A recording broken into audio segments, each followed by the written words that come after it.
Hi, everybody. My name is Felucia.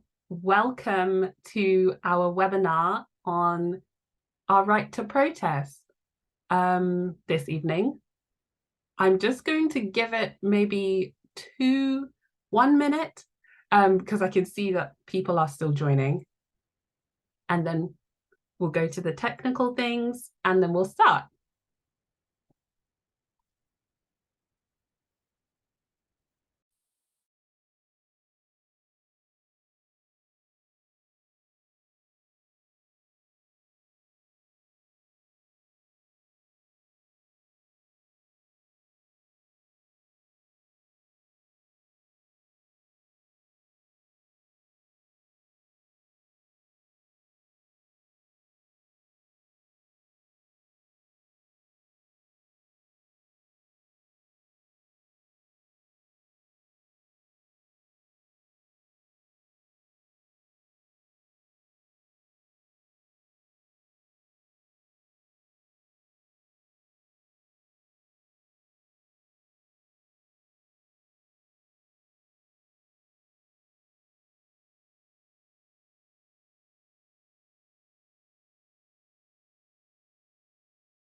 Okay, so it's been about 2 minutes. I can see that about 100 people are online now, which is amazing. Thank you so much for joining us this evening. And it's fine if people are just trickling in. We're going to talk for about 10 minutes, just introductory things before we start anyway.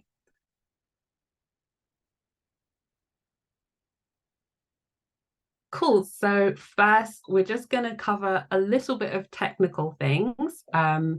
So everybody's cameras are off, but we are recording, and the people who have signed up will get a copy of this recording. Captions are available, so you should have got an email explaining how to put the captions on. If you're joining on a laptop, there will be a bar at the bottom of your screen with CC. So if you can click that, the caption should appear in English. We have BSL interpretation available tonight. Kelly is interpreting right now, and later we will have Peter. So hopefully everybody can see Kelly. If you can't and you need BSL, could you please write in the chat, because we have my colleague here tonight, Olivia, who is going to be looking at the chat and monitoring it. Okay, I can see that somebody says that they can't see Kelly. Let me just...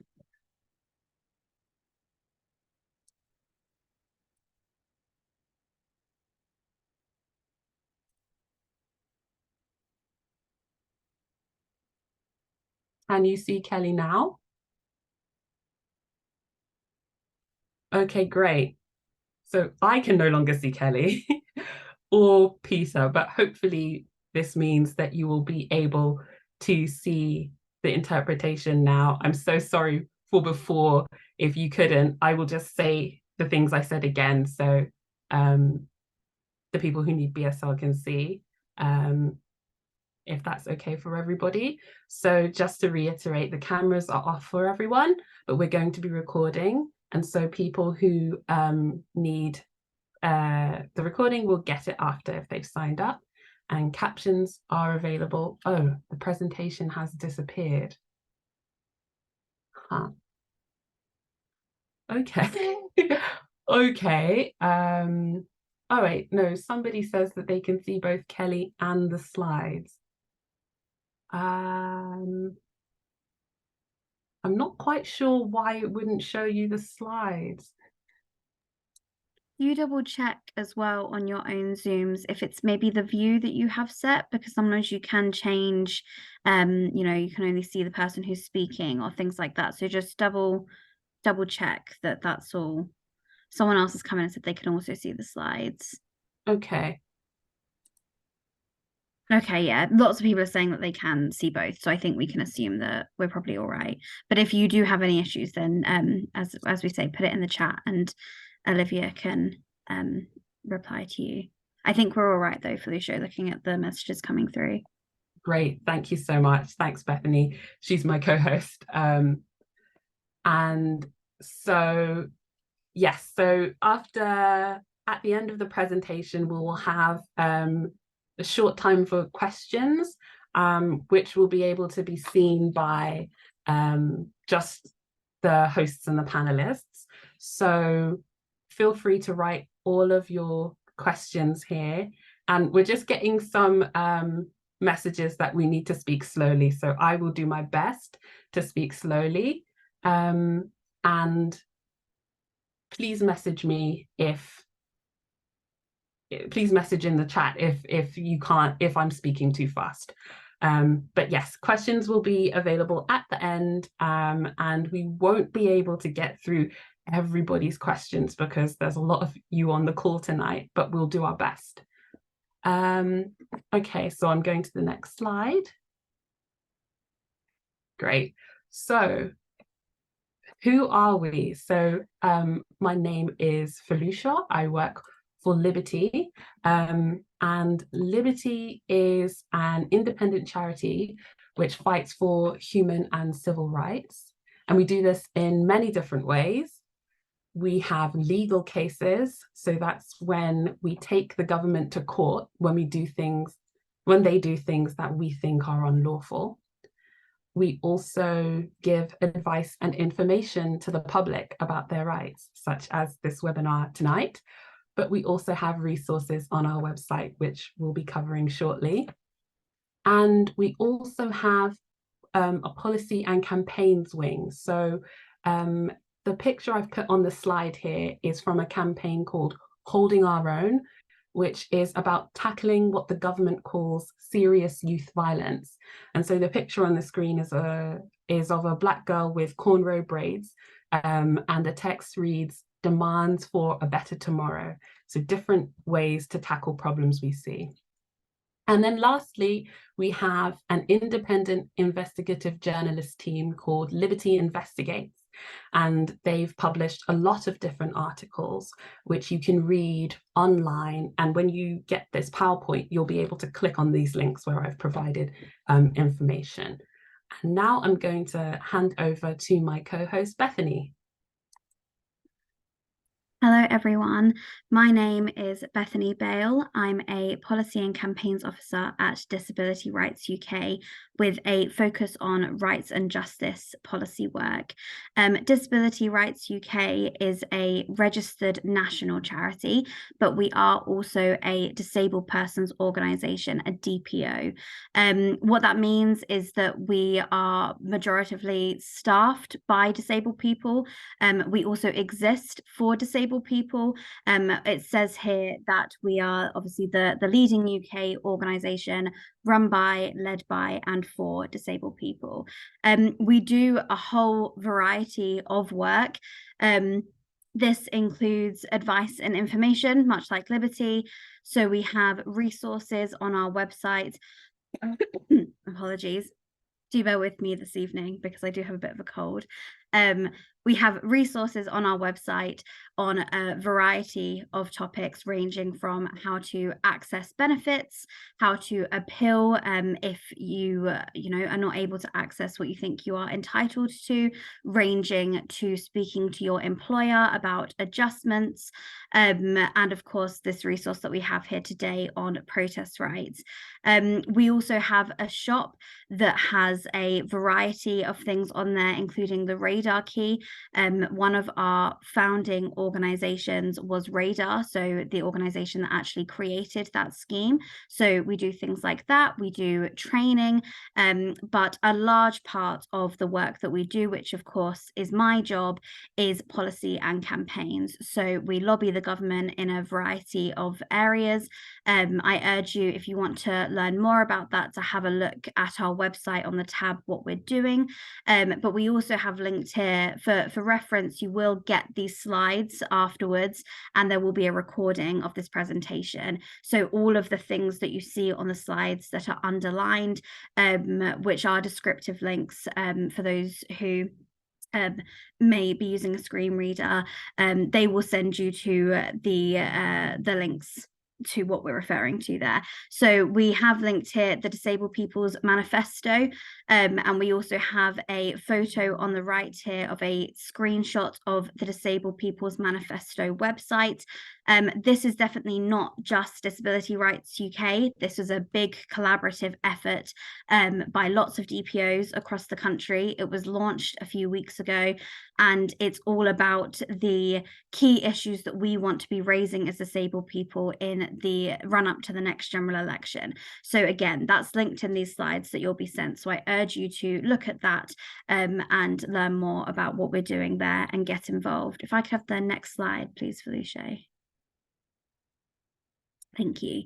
So a little bit about what this resource is. This resource has been out for a little while now.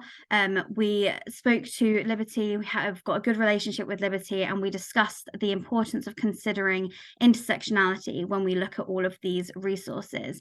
So you'll see throughout the presentation today that, of course, we have basic rights that affect us all in the same way, like our right to protest. But actually, very often, what we don't consider is the way in which people's intersectional experience differs. So really feeling empowered and making sure you know your rights with the police as a disabled person. So it's not just about what you might normally hear, but it's also about, you know, if you have any questions about medication or equipment, these are the kinds of things that we will be moving on to later in the presentation. So in terms of the various formats that this resource exists in, we have lots of articles on Liberty's website, which again is as linked in these slides. That really gives you a comprehensive explanation of everything that we're covering, including all of the legal details. Then we have on Disability Rights UK's page sort of a need to know overview that hopefully is a bit easier to digest if you don't have long to read through it. Also on our website, we have a downloadable PDF, some bust cards, which are shown on the right here. So we have a dark purple card with white font. I won't read it all out now because we are literally just about to explain it, but it gives an overview of the key rights that we have. And then we, as I say, we were doing this because we wanted to be sure that everyone feels empowered and confident in what their rights are, especially at a time when the law makes this less clear sometimes. So I will move on to Felicia. Thank you.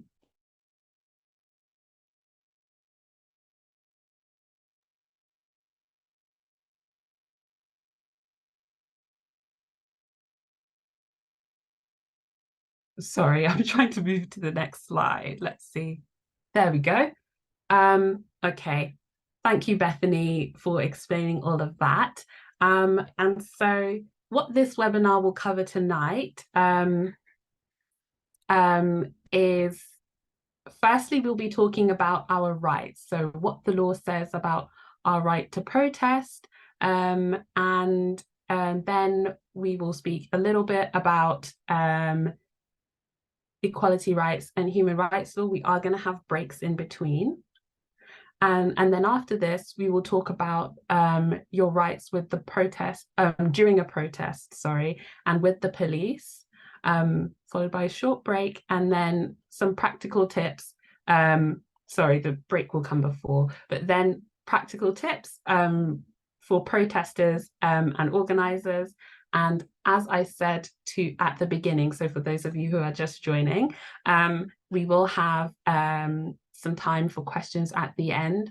So feel free to use the Q&A function, which should be, if you're joining on a laptop, at the bottom of your screen with two sort of speech bubbles. That's where you can ask questions directly to us. And I just want to say that if we don't have time to get to your question and it's not covered in our materials, you can contact Liberty for more information. And I'll be sending information about how you do that, because you can write in and you can also call us, and that will be at the end. And just as a general disclaimer, this isn't legal advice. So it's just general information for England and Wales, which is the area that Liberty covers. And on the screen here, I've just put some screenshots of our website. So Liberty's website, with advice and information at the top, with some examples of the articles we've put there on disabled people's rights. And then underneath that is a screenshot of Bethany, of the Disability Rights UK, their website, with the resource that Bethany mentioned. Okay, so now with all of that covered, let us start. Okay, so in this section called Our Right to Protest the Law, we're going to talk a little bit about what the Human Rights Act says about your right to protest. And then I'll briefly go over how the law allows the police to limit these rights. On the PowerPoint screen here, I've put some links to the pages that correspond with these sections, and they'll go into a bit more detail. And on the left of this slide, I've put a photo of a protester from the group Disabled People Against Cuts, or DPAC. I'm not sure if any DPAC members are on this webinar, but we admire, obviously, the hard work that DPAC does. And in this picture is a protester who's using a mobility scooter, and they're holding a football, and they're protesting outside of Downing Street, throwing footballs at the building. This was a balls to the government protest to show opposition to a £12 billion worth of welfare cuts in the emergency budget, as I'm sure many of us will remember. And you can see the police there. Many thanks to, balls to the budget. Thank you. Many thanks to Howard Jones, who's allowed us to use the pictures. So when you see pictures of the protesters in this, it's thanks to Howard. Okay, so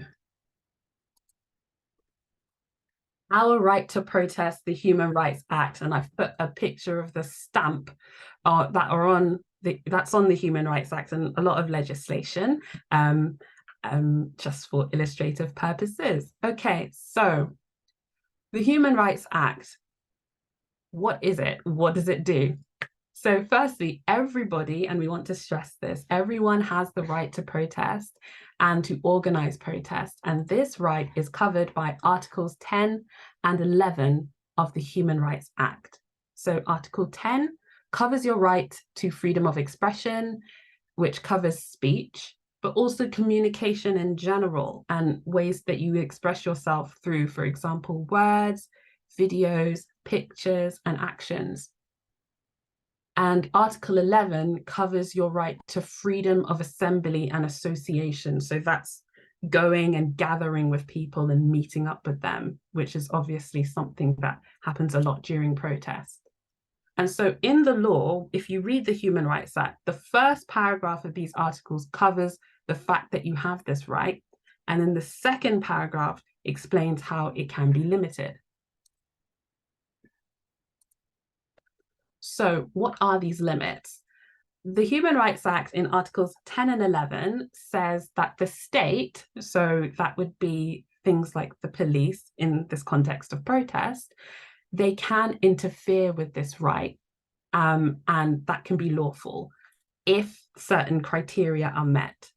So firstly, the interference must be prescribed by law. So that means there must be a law that covers how the police are allowed to limit your right. Secondly, the limit must have a legitimate aim or a good reason to limit your right. And Articles 10 and 11 both have lists of legitimate aims. And the ones that the police often use in the context of protest is preventing crime or disorder.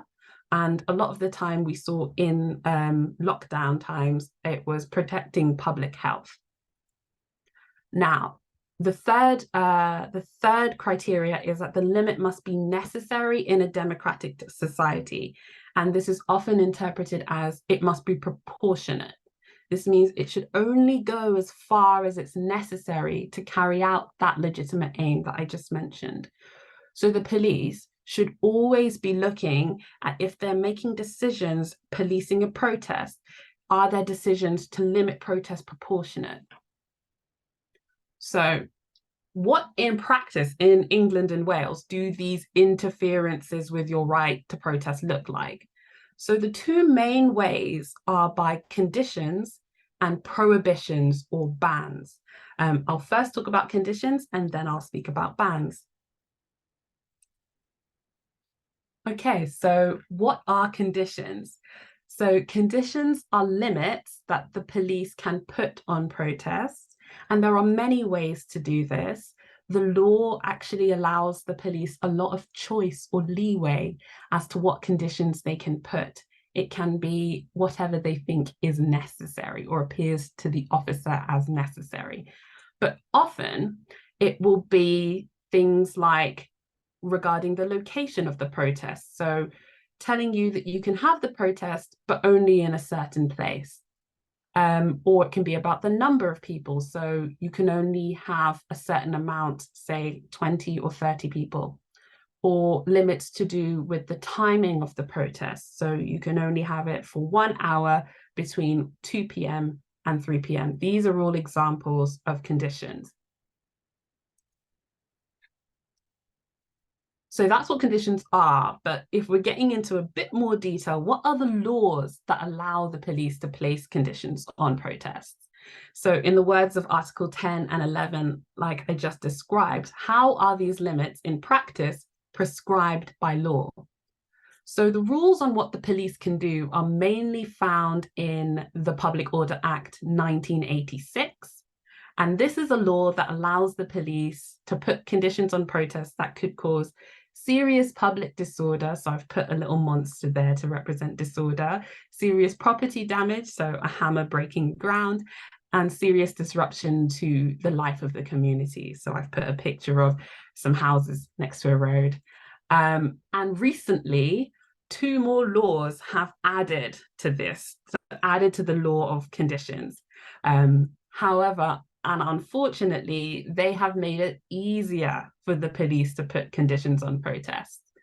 So the first law is the Policing Act 2022. It's also called the Police, Crime, Sentencing and Courts Act, which is a long name. So we usually call it the Policing Act, or sometimes you'll see it referred to as the PCSC Act.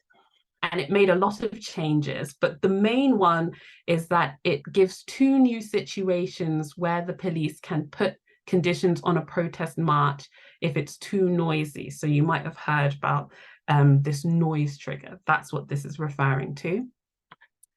And then the Public Order Act 2023 has gone even further. So one of the things it does is allow the Home Secretary, who currently is Suella Braverman, to choose or define what serious disruption to the life of the community means. And regarding serious disruption, she has said that it means any disruption that is more than minor. So this definition, being more than minor, has made it easier to limit protests. And we want to say that Liberty is challenging this because we believe there are some problems with how she's gone about this. This change, this definition of serious disruption, wasn't voted through Parliament like an ordinary law, what we would call primary legislation. It was brought in by secondary legislation, and this is called using a statutory instrument. And so this means that it didn't have to be debated, in the House of Commons or the House of Lords. And Liberty believes that this isn't right. So we are currently taking her to court. And you can read about this on our website. And I've provided a link here in the PowerPoint that you will get access to if you want to read it a little bit later. And I just spoke about conditions as a way to limit protests. So now I'm going to speak about prohibitions or bans. And that's why I've put, the big black stop sign. This means that you can't hold the protest at all in a certain area for a certain amount of time. And there are different rules for static protests. So that's when we're just, for example, standing outside a building, or a protest march where we're moving from one place to place. So for static protests, it's possible to ban them if it's reasonably believed that there will be trespass. So people will be on land without permission or on land that only has limited public access. So trespass and serious disruption to the life of the community or significant damage to important land, building, or monuments. So those are where they can be banned. And for protest marches, if it's reasonably believed that conditions, what that I just talked about, wouldn't be enough to prevent serious public disorder in this specific circumstances. So while these are a possibility, they are to be used rarely, and there are rules that govern how they should be used. So for example, only a commissioner or chief constable can ban a protest, and they must always have the Home Secretary's permission. And throughout any type of limitation on your right to protest, the police should be always bearing in mind your human rights under Article 10 and 11 to freedom of expression and freedom of assembly and association. So more information about this is going to be in the PowerPoint. I know that's a lot of information now. So we're going to have a short 5-minute break, and then we're going to come back with the next section. I'm just going to quickly check that everything is fine, but I think we're okay to take a 5-minute break now, and then we'll come back at 6:33. Thank you.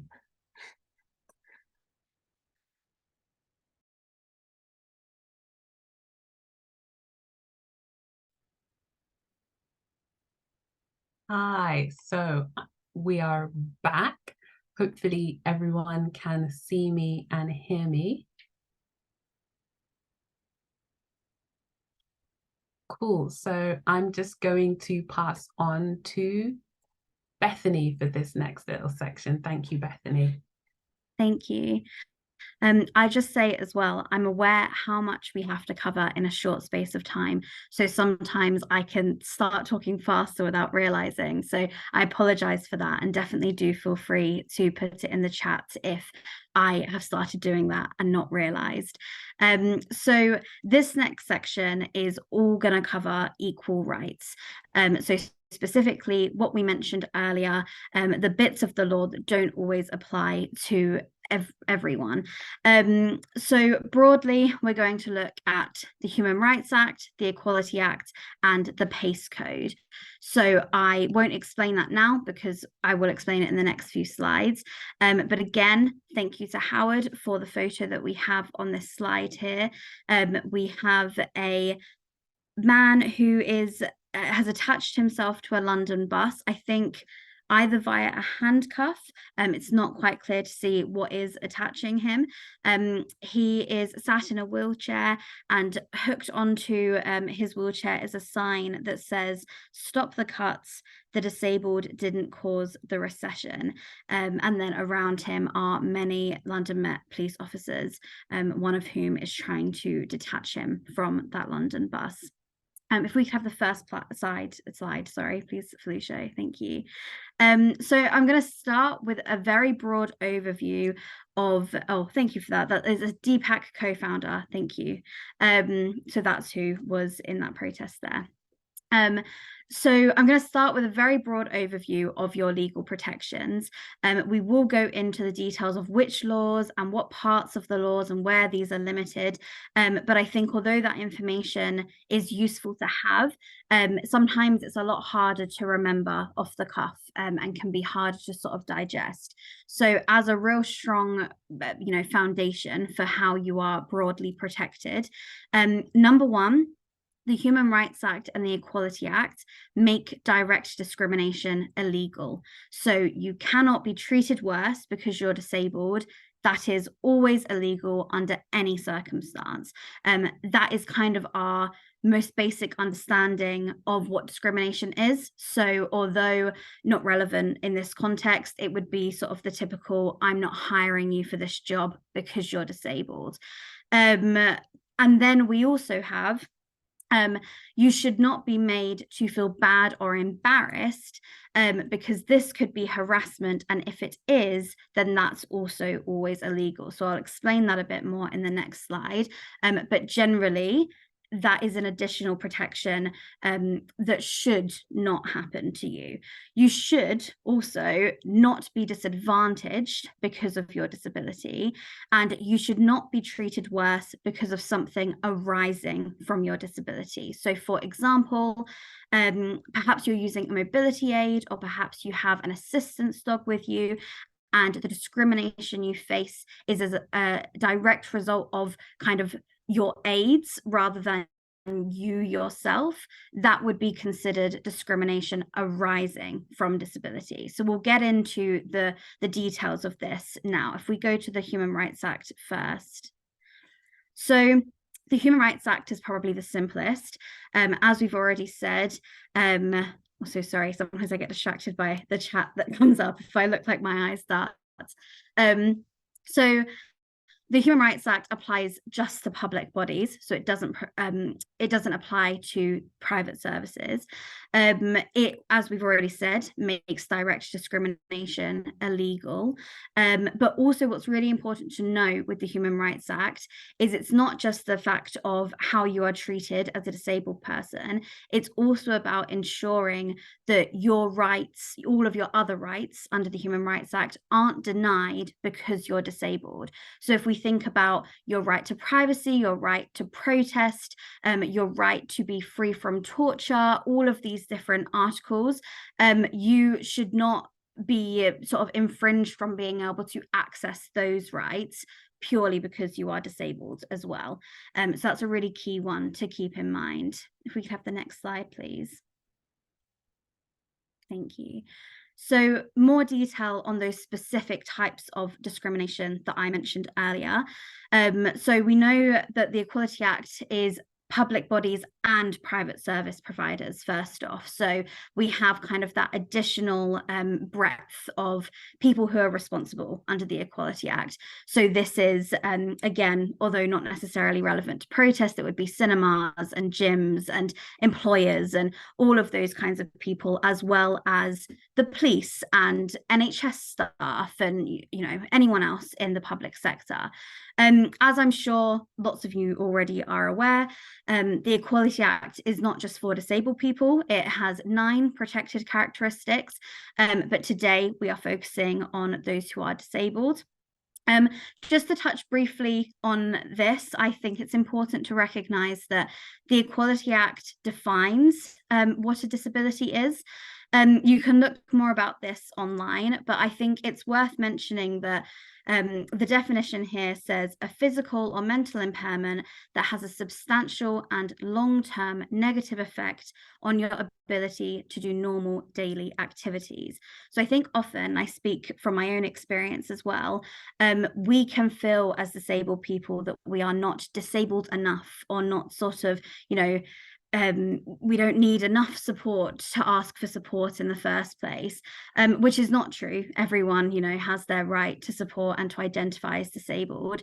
And we can have, we can sometimes tend to look at this definition and think, well, it doesn't have a substantial and long-term negative effect on me because I do all of these things, whatever that might be, to mitigate its impact on me, to ensure that I can go to work or whatever it might be.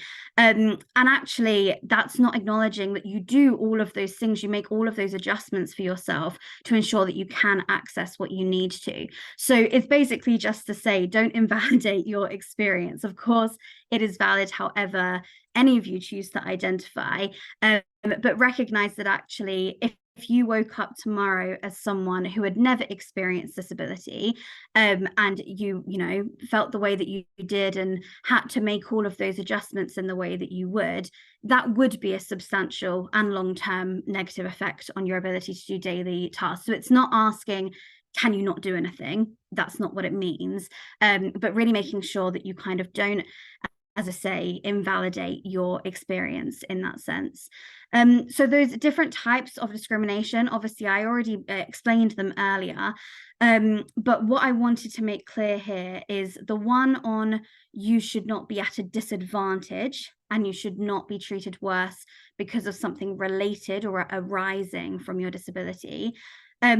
They can sometimes be lawful under very specific circumstances. So the police can have what is called an objective justification. So Felicia will touch on this in more detail later. But for example, if the police use a specific crowd control tactic like kettling, which I say we'll explain later, and that has a worse impact on you, they can provide the objective justification of, well, it was unsafe. This is what we had to do because otherwise everyone else would have been put in an unsafe position. It doesn't matter that it put you at a disadvantage. So I say this not to, you know, scare you and say all these other kinds of discrimination can take place, because it is important to note that any limitations of your rights, as Felicia has already touched on, should be very clearly justified. And even if they don't necessarily protect you in the moment, if you ever end up complaining to the police, as we also will touch on later, these are all the kinds of things that you can bring in of, was this proportionate? You know, how much did this put you at a disadvantage?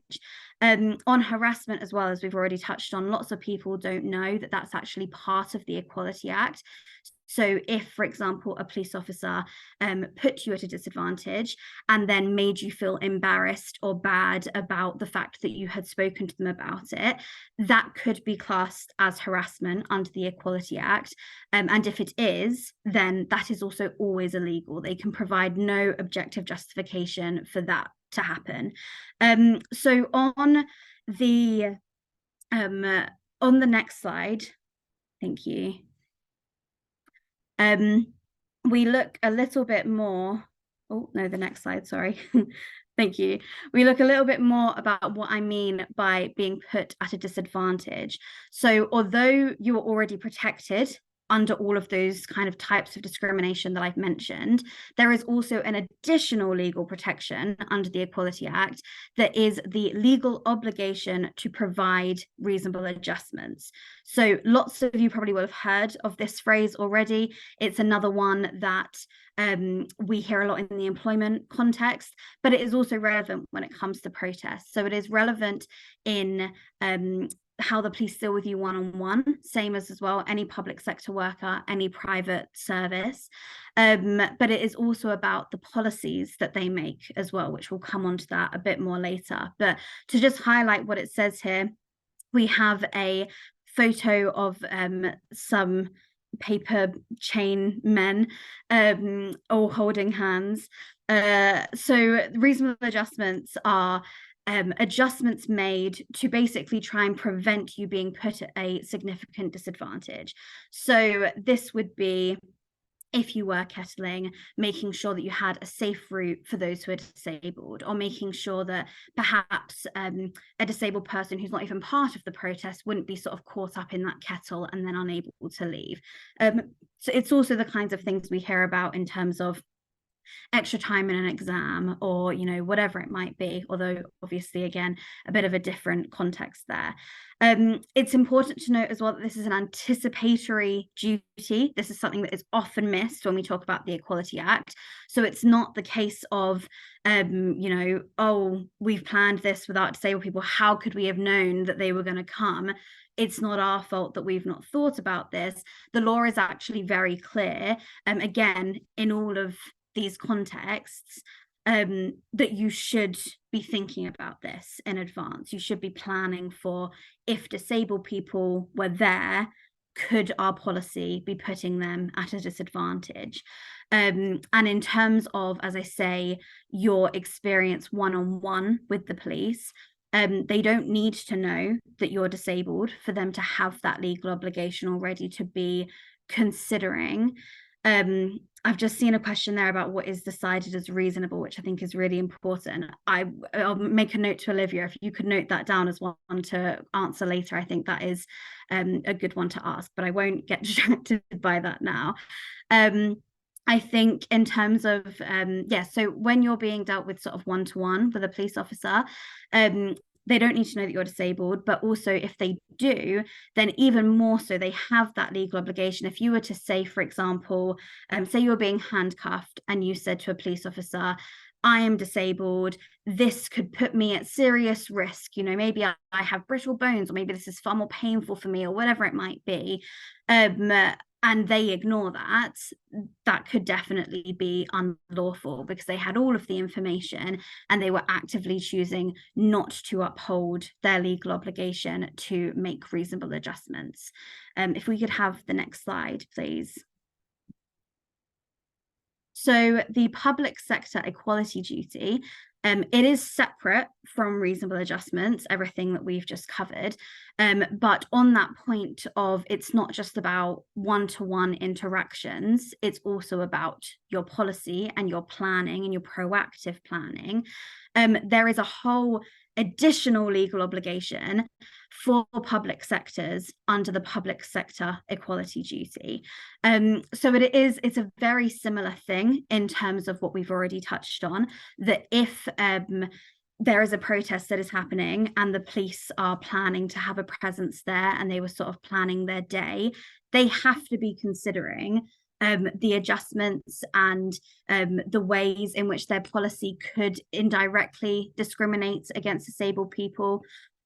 Also, it's not enough. It says here on the first point that you have to eliminate discrimination, harassment, victimization, and any other behavior banned under the Equality Act. So it's not just enough that, say, as one police officer, you don't go out and discriminate against someone. It is also just as much your legal obligation that if you see another police officer discriminating or harassing or whatever it might be that is banned under the Equality Act, that you should actively prevent that from happening. Same as if there is a policy that you know is going to disadvantage disabled people, you should be proactively challenging that. So again, just the law couldn't be clearer on the fact that when we say generally that accessibility shouldn't be an afterthought, it should be the foundation. That's not just a very correct phrase to use, that is also in line with the law. So we also, under the public sector equality duty, they have to advance equal opportunities between disabled and non-disabled people and foster good relations between disabled people and non-disabled people. And we have some clip art images here of two people who could be at a protest. We have someone who is using a white stick as an aid, and they are wearing glasses, suggesting that they are maybe blind. And also we have someone who is holding, I think, a scarf in her hand. She has long flowing hair, and she is wearing a very detailed I realized that what she's holding is her scarf on her neck. Sorry, I hadn't looked in detail at this beforehand. So she has a scarf on. And yes, so that's that. If we could move on to the next slide, please. Thank you. So we also, having covered all of those laws already, so to reiterate, we have the Human Rights Act, we have the Equality Act. Within the Equality Act, we have all of those legal obligations that have been mentioned, including the multiple ways in which discrimination is illegal. On top of all of that, when it comes to the police specifically, we have the PACE code, which is the Police and Criminal Evidence Act Code C. But PACE code is much shorter. And that basically puts additional legal obligations onto the police if you are in custody. So I say with all of this that I know it can be very stressful going to a protest and worrying that you could be arrested.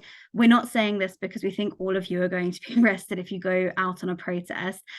We are just trying to provide as much information as we can so that you can feel really informed and empowered if you're in any of these situations, or if you're led to believe that actually you don't have these rights, you can know that you do. So if you are in custody, if you are considered a vulnerable person, which we have a lot more information on the resource online, you have a right to an appropriate adult. So broadly, to be considered a vulnerable person, you probably need support in communicating or understanding what is being communicated to you.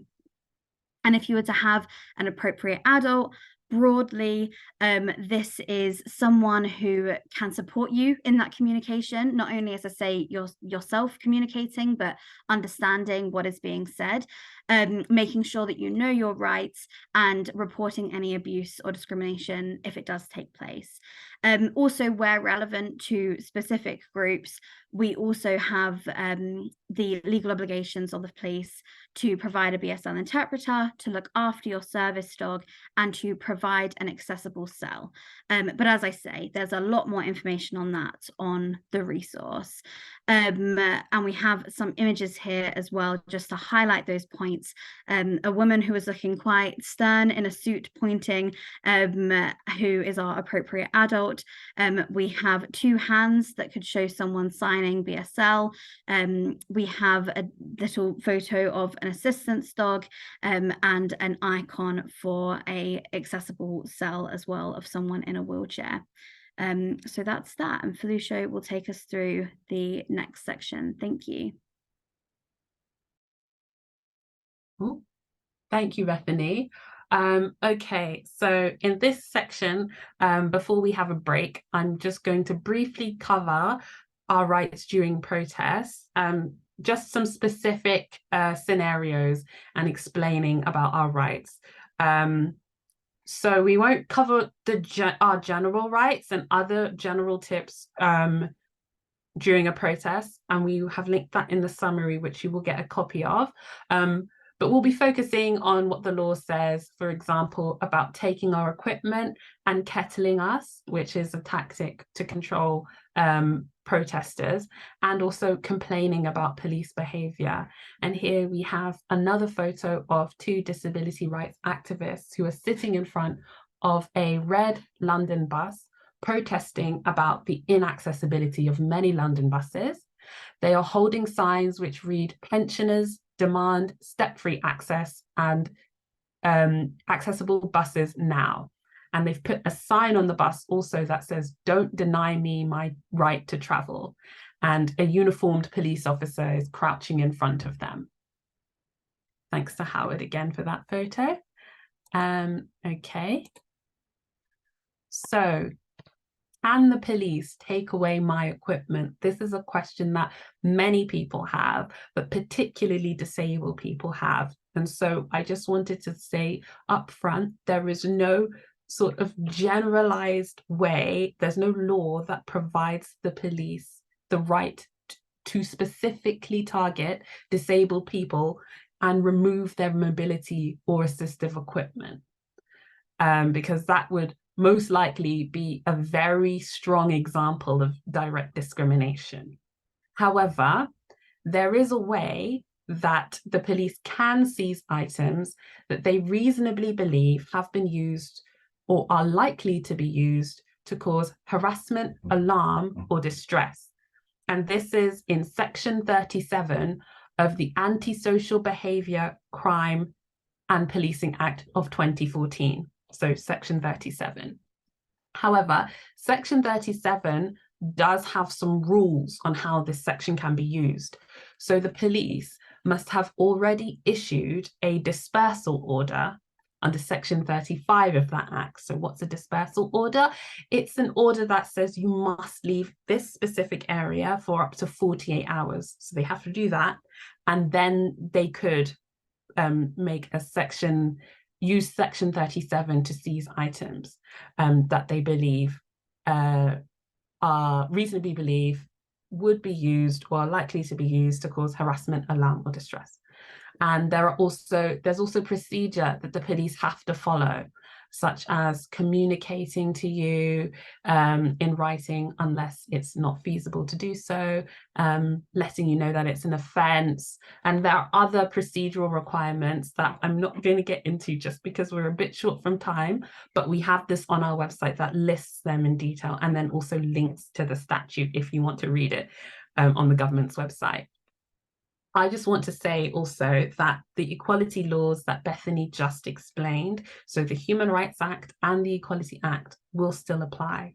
So, for example, under the Equality Act, the public sector equality duty will apply to the police in this situation. And remember, one part of that is to advance equal opportunities and foster good relations between people with personal protected characteristics, such as disability, and people who don't have it. So are they taking disabled people's disabilities into account when they're doing these things? Have they made reasonable adjustments in advance of them issuing this section? Are they taking care to not discriminate against disabled people, either directly or indirectly? So, for example, having a blanket policy that has a worse impact on disabled people, have they taken these things into account? And then also, are they taking their obligations under the Human Rights Act into account? Are they facilitating our right to protest as far as possible? Are they making sure that the disabled people whose equipment they're taking, they're not doing it in a way that would mean that they can't exercise their rights under the Human Rights Act as other people might be able to do? These are things that they should be taking into account, and we can always complain when the police do not act the way that they're supposed to, which I'll explain in a bit. And this is I've got some pictures of some police in riot gear here to illustrate the idea of kettling, which we have touched upon in this webinar so far. So it's a tactic to control a crowd. So they might surround protesters or cut them off in streets and not let them leave, or only let them leave one or two at a time. That would be a kettle. And from the case law, so that's decisions that judges make in cases, we get some obligations or things that the police must do when they are kettling people. So release plan, I've got a checklist here to illustrate that the police should have a release plan that allows vulnerable or distressed people, or even people who are accidentally caught in this kettle, to leave it. They should have a release plan. They should also have essential utilities provided if it's feasible. The law says that the police must make these essential utilities, such as water or toilet facilities, so I've put a bottle there, so these should be available to people in the kettle. And time, so a stopwatch, to illustrate that the police should not be kettling people for any longer than is reasonably necessary to prevent a breach of the peace. So they should only be doing it for as long as it's necessary to do that and no further. And then necessity. So the police should constantly be reviewing whether they still need to keep kettling these people, to keep containing them in this way. And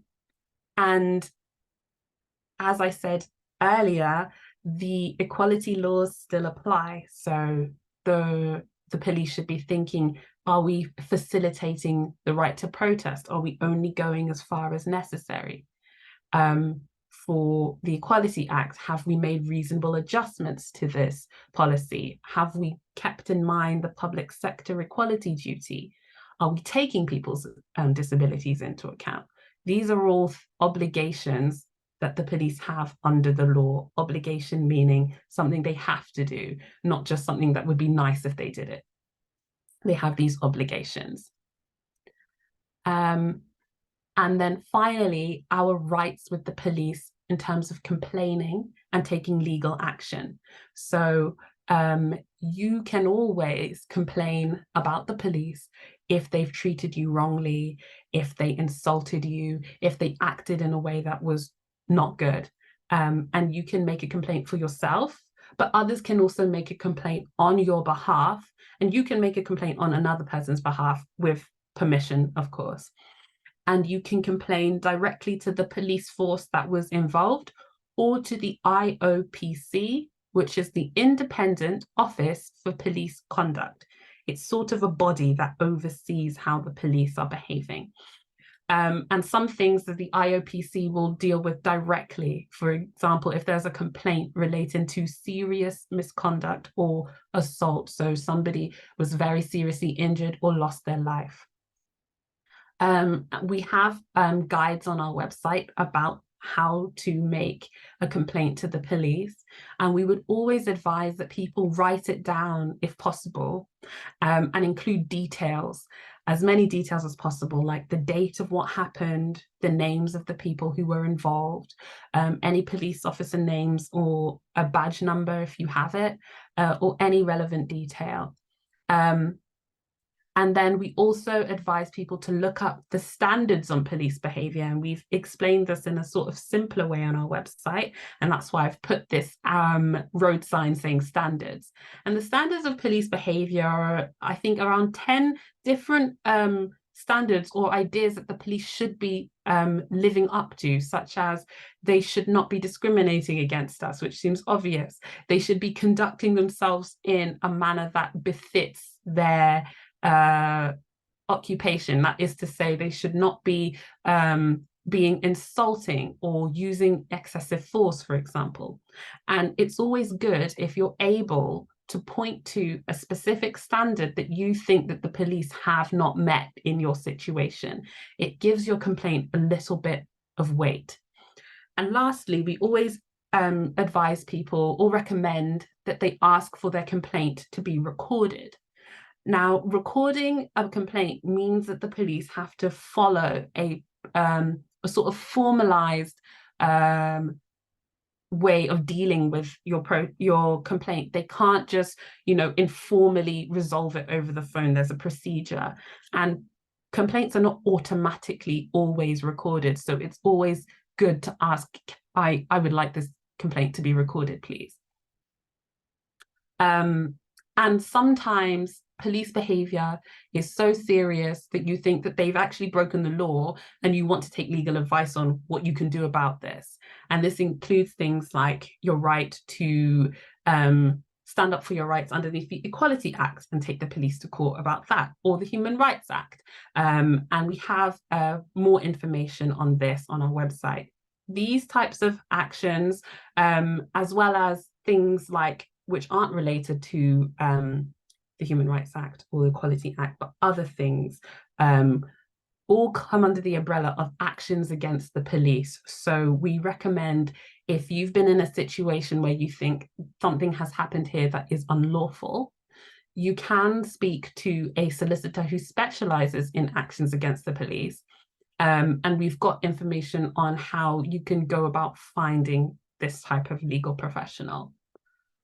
So now it is, 4 minutes past 7, according to my phone. So we're going to take a short 5-minute break, and then we will come back, and my colleague Bethany will speak to us a little bit more about equal rights, and I will speak a bit more about our protest rights as well. So we're going to come back at 9 minutes past 7. Thank you.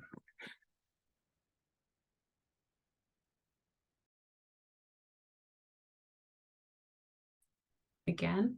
Okay, cool. So in this section, I'm going to speak about our general rights when we are with the police, for example, our rights when we're arrested, and then more specific rights, like the rules on the police sharing our information and using force against us. Because we are a little bit short for time, I won't be able to go into as much detail in this webinar, but they are the articles that are linked to this are all in the PowerPoint, which we'll be sending you. So hopefully that's okay. And this picture is of some disabled activists who are protesting outside the Royal Courts of Justice in London. And a police officer is speaking to an activist who's using a wheelchair and who's wearing, I believe, the hat of judges who used to pass the death sentence as a way to protest government policies that cut services that disabled people need to live. So yes, that's the photo. I'll move to the next slide now. So very briefly, as a general rule, we do not, as members of the public, have a general duty to answer when the police ask us questions in general. A lot of us can think that because they're wearing a uniform, we have to answer. And there are situations where we do have to answer, but it's not all the time. And so Bethany will explain a bit later in the practical tips section, but we generally advise people to not engage in conversation with the police when they don't have to, especially at protests, because it's just not necessary and it can put you and other protesters at risk.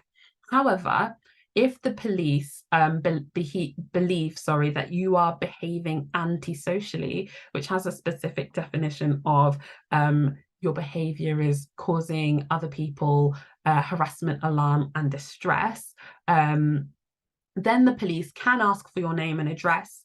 And in this circumstance, it would be a criminal offence to refuse or to give false or inaccurate information. And this is known as Section 50 of the Police Reform Act 2002. That's what gives the police this power. But in general, no need or requirement to answer when the police ask you questions.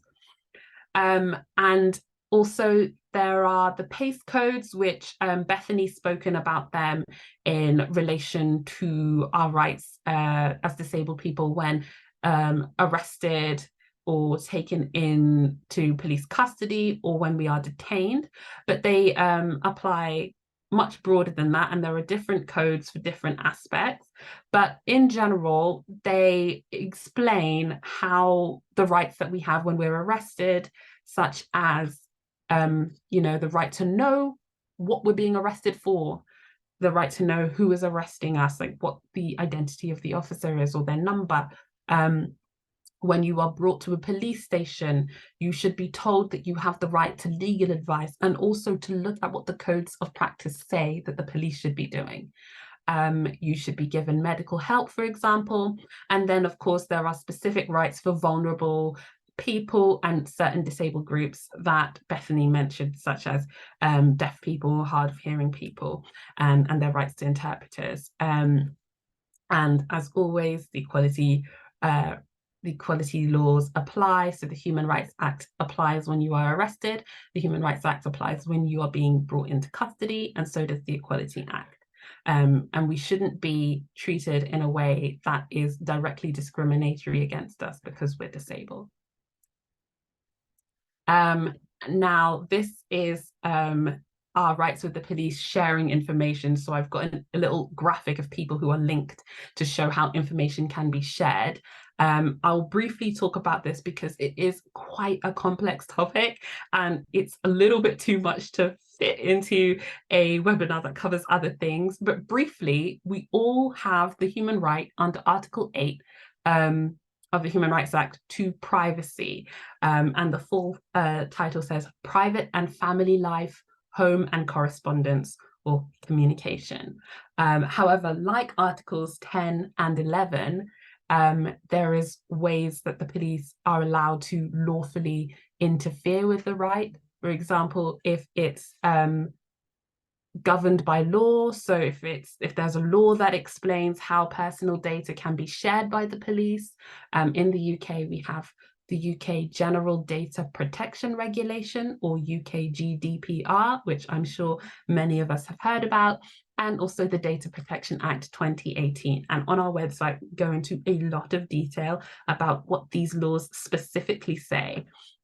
And so apart from governed, prescribed by law, we have the legitimate aim, and like Articles 10 and 11, Article 8 also has lists of legitimate aims, and one of them is for the prevention of disorder or crime. So this is what the police will usually say to justify sharing information. And the last thing is the interference must be necessary in a democratic society. So this is the proportionality aspect I spoke about earlier, not going further than is necessary, balancing your rights to privacy against their legitimate aims.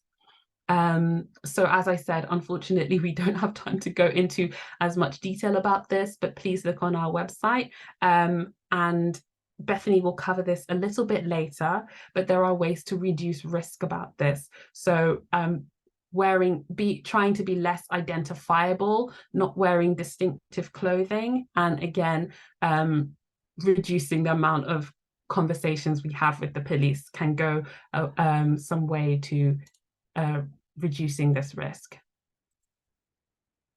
And then briefly, I'll speak about the use of force.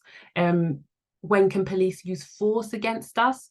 So I've got a picture here of two officers in uniform facing away from us, but they're wearing some handcuffs on their belts, because using handcuffs is using force. And there are other ways to use force, such as, using your own body to restrain somebody, using implements like batons, and also other things like guns.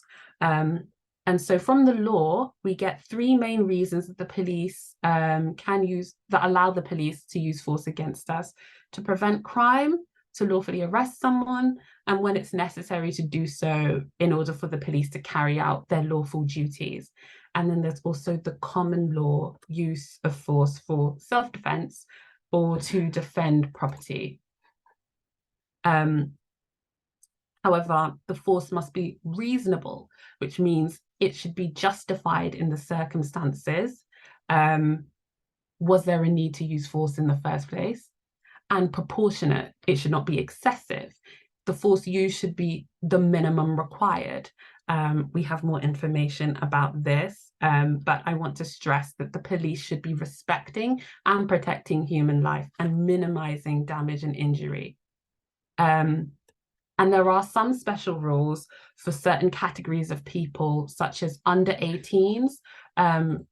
Police should be very careful when they're using force against children, which is not always the case, but the law does require them. There are certain rules that should be followed. And also, for example, people with a higher risk of suffocation, so certain disabled people, also people who happen to be under the influence are at higher risk, and this should inform the techniques that the police use. And as always, the equality laws apply, so the Equality Act and the Human Rights Act. And when they are using force against people, particularly disabled people to whom they owe these duties of reasonable adjustments, for example, this should be informing how they use force. And if it seems like they have broken these laws, then potentially that use of force could be unlawful. Okay, that was quite quick, and I'm going to pass over to Bethany now to speak about some practical tips. Thank you. So just an FYI that we are running behind schedule, so this may finish slightly later than past if we're going to make sure that we can answer as many of your questions as possible. But as always, everything linked goes to the article, so I won't be able to cover everything now. So practical tips, broadly, we are going to be looking at how to prepare in advance for your own access needs, but also if you are someone organizing a protest, how to proactively consider others' access needs, and what are kind of some of the standard things to think about. On the left here, we have again a photo of activists who are on the left. Sorry, I'm just going to close the chat because that is distracting me. And they are holding a placard that says support disabled people and their families, save the Independent Living Fund. So if we could move on to the next slide, please. So first off, obviously, a lot of this you will know as a disabled person, but I think sometimes when we are, thinking about protests and sort of signing our placards and doing whatever, we cannot always think that we're going to be there for as long as we might end up being there, or we can think that certain things will be covered, and then suddenly you're in the middle of a kettle and you're like, oh no, it would have been useful to look this up beforehand. So some pretty obvious ones, but ones that can be missed, is have a look at where the toilets are, look at the route in advance, have a think about, where could I go if I should need to go there.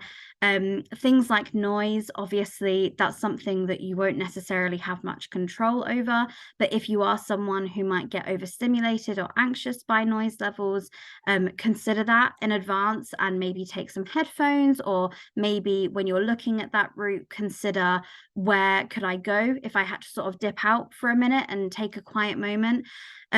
Places to sit is another one. We also have to write numbers on your arm, which is not specific to disabled people, but general advice that we often give. Write numbers of, legal advice. That link there on the slide will take you to the detailed article of more about all of the kind of helpful information to make sure you have on hand. Also, on that point, the protest could last longer than you think, or you could end up, in custody, or you could be delayed in different ways. Think about all of the things that you might need for, several hours longer. So if, for example, you take medication and you think, well, I'll be back by the time I'd need it, take it with you just in case. The prescription point that we have here as well goes into more detail on the website. These are not things that you need to do. Obviously, we've covered those legal obligations, and the police should not discriminate against you or put you at a disadvantage. But if there is anything you can do that will reassure you that actually you might be less likely to have confrontational interactions, then having your prescription could negate police officers challenging you having tablets on you. So as I say, there are more details online about kind of if the police think you have recreational drugs on you, what their powers are. But something that could kind of nip that in the bud is if you do have your prescription on you, then if you're challenged on that, you can say, hey, look, here's the NHS stamp. I've not got recreational drugs in my pocket.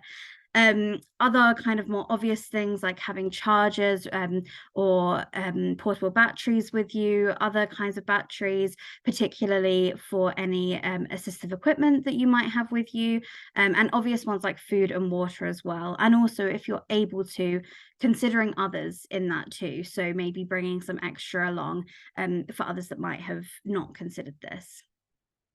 If we go on to the next slide, thank you. So there is an overlap between these two here. We have access needs as well as what I've just mentioned. So this is more about kind of where we are communicating the support that we might need, but it is also to say that that slide I've just mentioned is not just for disabled people. If you are a non-disabled person who is here today, it's really important that you know all of this stuff that we've discussed, because actually being aware of everyone's rights around you is really important to make sure that we can keep everyone as safe as they can be. Particularly as well, if you are someone who maybe has more privilege in interactions with the police and you feel safer to challenge discrimination when you see it taking place, being aware of people's rights is obviously going to really equip you better to do that. So other things to consider, some that we've already mentioned, like where could I sit down, what kind of things might I need, where will I be able to get that at the time. But also location and transport is a big one. So not just for yourself, obviously making those plans, as I'm sure you would anyway as a disabled person, but linking slightly onto the next slide about organising an accessible protest. If you are thinking, we're going to meet, at X location, say in central London, but actually the closest tube station is not accessible, it doesn't have step-free access. Have you considered that? Have you considered that maybe there is a more accessible location that you could meet? And also considering in your communications how much support you can give so that disabled people don't have to work that out for themselves. Does your communication say, we're meeting here, the closest tube station is X, but that's not accessible. There is another one that is just as close round the corner. Are you kind of providing that information? Because that can be really useful in terms of as well. Oh, sorry, Felicia, if we could just go back. Sorry, thank you. Again, in that communication, there are lots of different ways that people are comfortable doing this. Of course, you do not ever have to share that you are disabled, but if you feel safer to do so, then we have some people like the sunflower lanyard, which communicates that you have a hidden disability. Some people have medical cards and jewelry. I have my bracelet on currently. And I've also put here, which won't be relevant for everyone, but if you have a smartphone, very often they have the feature to have a medical ID, which can be really useful in contexts like this. So you can put as much information or as little information on there as you want to, but it does give you the ability to add emergency contacts, which then means that if you are on your lock screen and you go into emergency and then you click medical ID, that will come up with all of your emergency contacts without needing to unlock your phone. So particularly if you're going to a protest alone, feeling confident that those around you could contact someone if they needed to, that's really useful. But I will say on this as well, that if you can go to a protest with others that you do trust, and you can be there for each other, then that's always advisable as well. And if we go on to our final slide here, so obviously I've already touched on a lot of this, but in terms of practical tips for organising an accessible protest, as we've already mentioned that the law covers, it is everyone's responsibility to consider accessibility, and this should really be done as the first thing. So that counts as you as well. I mean, not legally, you're not covered by the Equality Act as individuals, but it's good sense that, this is what you should be doing. So I think first off, consider all the things that I have already mentioned: routes, toilets, locations, all of that kind of stuff. Make sure that you are putting that in your communication, because that says a lot about, if a disabled person reads that, one, you're not putting the onus on them to work it out, but also that's really making it clear to them that you've thought of them and this is probably a safer place for them to go, and they'll feel a lot more included. On including disabled people as well, include them from the start. And I think that what's really key on that is, if you think as a group, oh, we don't have to consider this because we know that none of us are disabled, I would say, one, you never know if someone is disabled. They could have a hidden disability. But also question that. Think, well, why are there no disabled people that we work with on this? Because there almost definitely will be groups of disabled people who are looking at the same issues and campaigning on the same issues that you are. So I think actually that's a really important one to consider anyway. And then in the protest, while you're there, be aware of everyone, include everyone. As Felicia has already mentioned, don't share anyone's information. I know people often ask about the risk of whether the DWP could be informed that you're at a protest. The law is very complicated on it. As Felicia said, there's more information on the website, but one of the easiest ways you can try and prevent that from happening is, if the police don't know who you are and they don't know that you're disabled, then that's automatically going to put you at less risk of that happening. Same if anyone there maybe is a migrant and they have the same fears about the Home Office. So don't feel that you need to chat with police officers, even if it's just casually, but especially never share anyone else's information with police officers without their consent. And on that as well, do be aware of the photos that you're taking at a protest and sharing them online, and kind of considering, is there a way that I cannot show their face and I can focus more on backs of heads or placards or whatever it might be. And then, as I've already touched on as well, being aware of not only your rights but also others' rights. And feeling able, if someone, you know, wants to know, in making them aware as well how they are protected, and challenging that discrimination if we feel able to when we see it take place. But all of this and more is on the resource as well. So I hope that that's been helpful.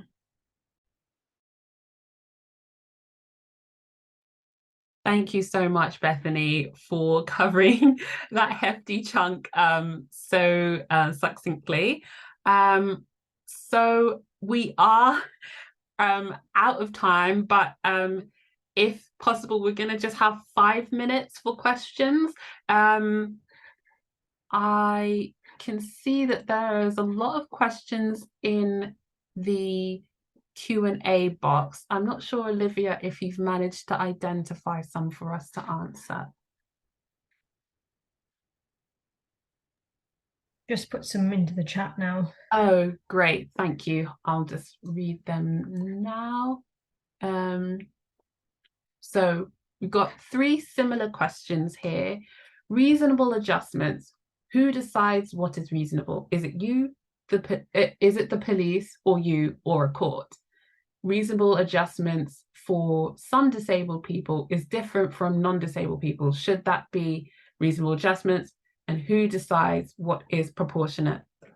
These are all great questions. And if I'm going to answer them all as one bundle, the main thing people are asking is who decides what is reasonable. And I completely understand this question, because a lot of the times it seems that what you think is a reasonable adjustment for you, other people will say, oh, you know, it's a little bit difficult, and they'll come up with different excuses. So I am going to quote from the guidance that is, you can read, and I think we've linked it from our page on disability discrimination on reasonable adjustments. And under in paragraph 7.29, if you want to be specific, it says, what is meant by reasonable steps? The duty to make reasonable adjustments places service providers under responsibility to take such steps as is reasonable in all the circumstances of the case. So that's basically a little long-winded way to say it really just depends on the situation, the type of like the situation that you're in. So this would be with the police. So the police being a national, well-resourced group, they should be they have a bigger, how do you say it? They have more leeway to provide an adjustment than perhaps a small school might, for example.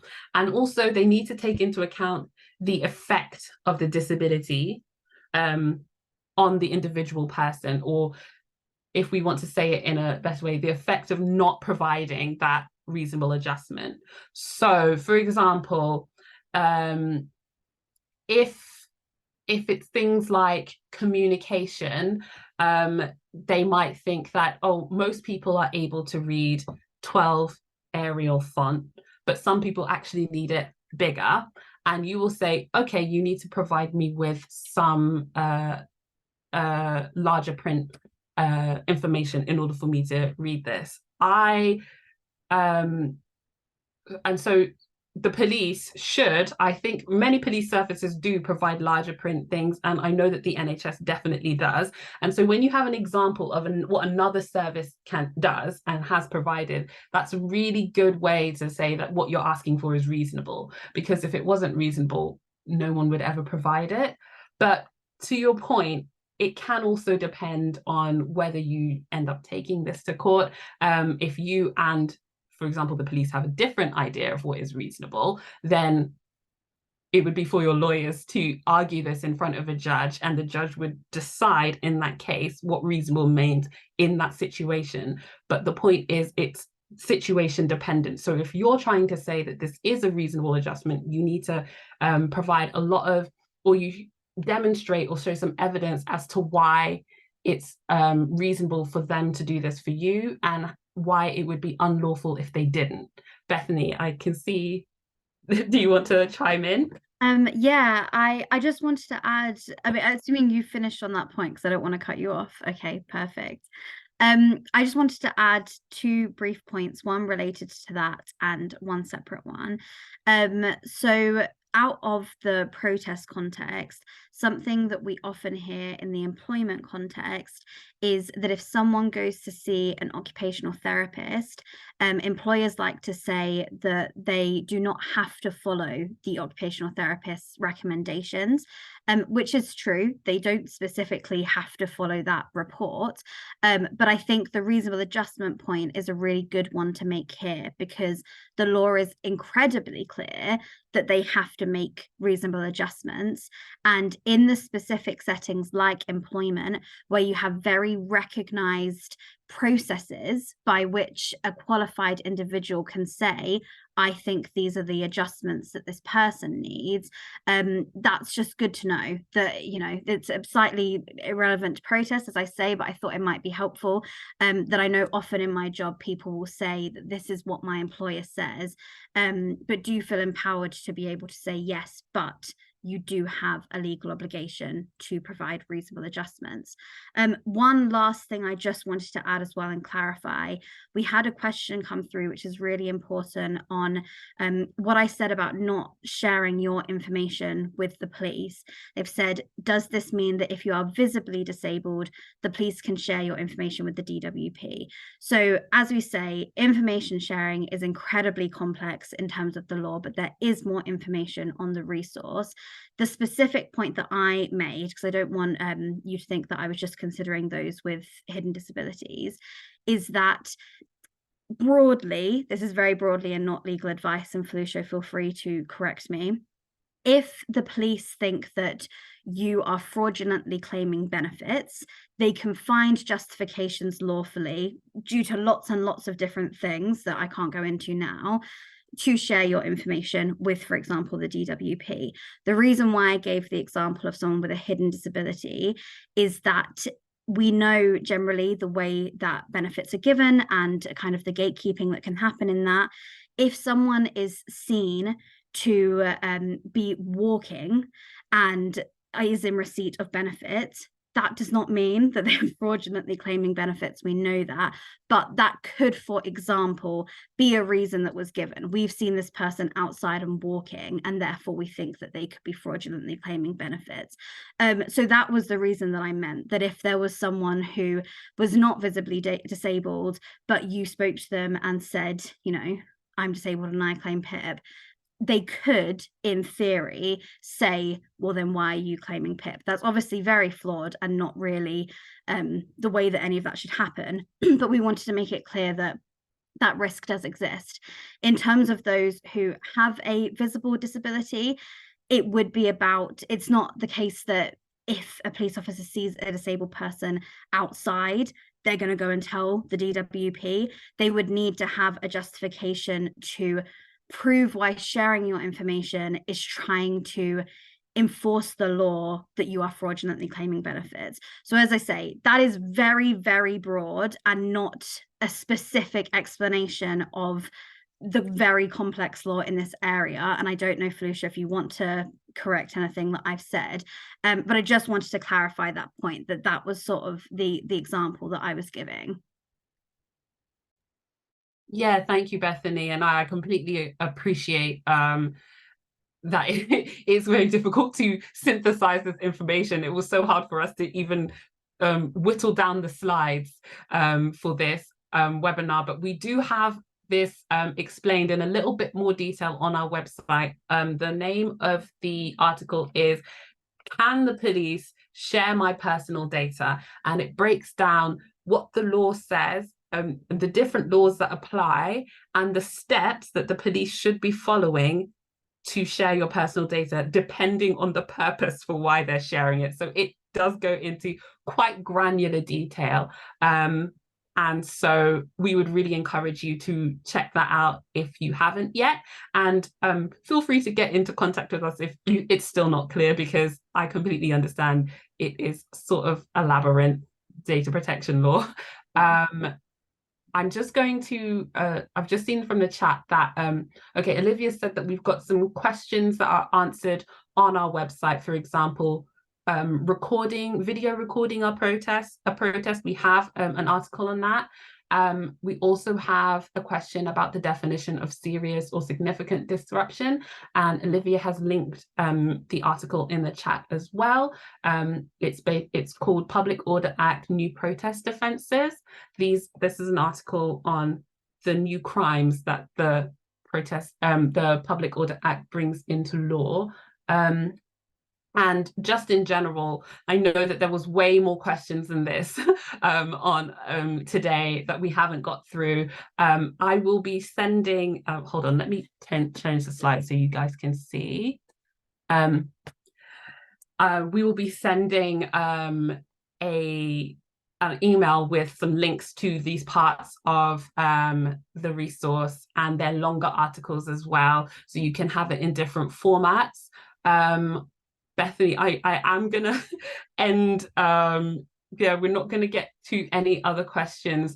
I'm so sorry, but hopefully a lot of the questions will be answered in the resource. So this last slide just has some information on, it has some links to where the information is on disability rights pages, our pages at Liberty, and some protest bus cards, which are short sort of printable cards that you can bring with you if you are planning on going to a protest. You can also write to Liberty, as I mentioned at the beginning. We have a form on our website underneath Contact Us. It's linked here and you will get this as well. And we also have a phone line called the Human Rights Information Line. The number is on the screen, but I'll read it out as well. So it's 0800, so 0800 988 8177, and then you'll press 3 to get to the advice and information team, which is us. And we will be able to answer some questions using that.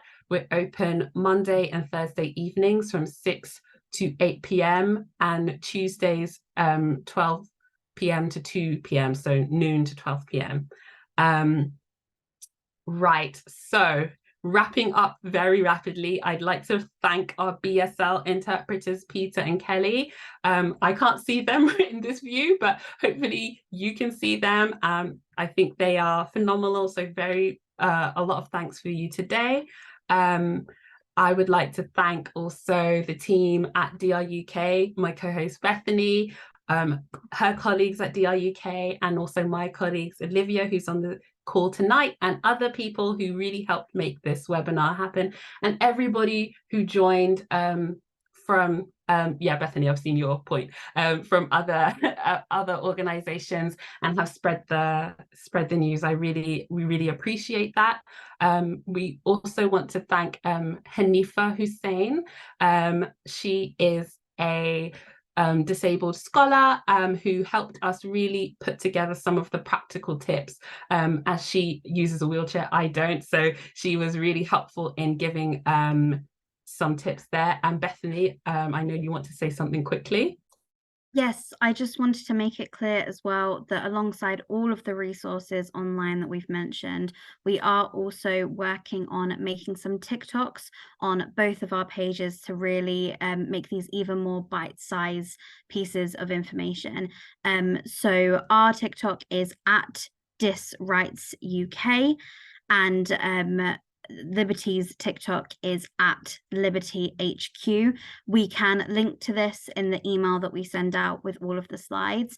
And we also wanted to say a massive thank you to at Barbie Advocates on TikTok, who has already done lots of those videos for us as well. So thank you to her.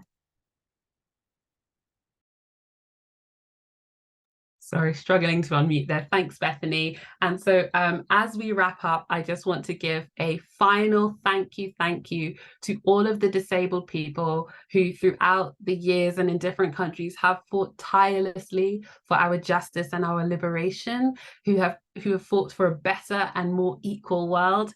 And we wouldn't be here without them and without you all. So thank you very much for your time. Take care of each other and be safe. Thank you.